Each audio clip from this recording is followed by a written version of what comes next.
बाळासाहेब सावंत कोकण कृषी विद्यापीठ दापोली अंतर्गत कृषी महाविद्यालय दापोली याच्या NSS अंतर्गत आजचा जागतिक पर्यावरण दिन आपण साजरा करतो। तिथे दोन थीम आलेले आहेत।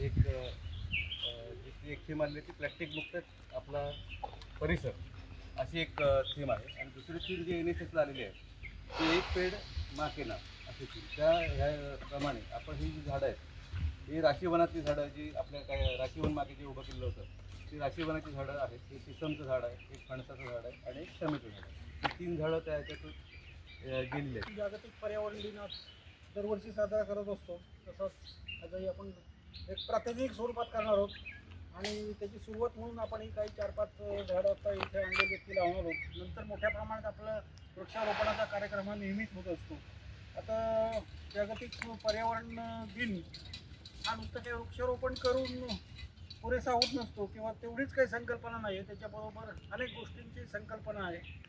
आणखीन या विषयाने आपण आता प्लॅस्टिक मुक्तीचा जो हे करतोय तर आता झाड लावताना प्लॅस्टिक काढून टाकणार आहोत आपण, म्हणजे त्याची प्लॅस्टिक मुक्ती होणार आहे असं समजायचं नाही आहे। तर ते पुन्हा प्लॅस्टिकची पिशवी जी आहे ती कशा पद्धतीने आपल्याला रिसायकल करता येईल त्याचासुद्धा आपण विचार केला पाहिजे।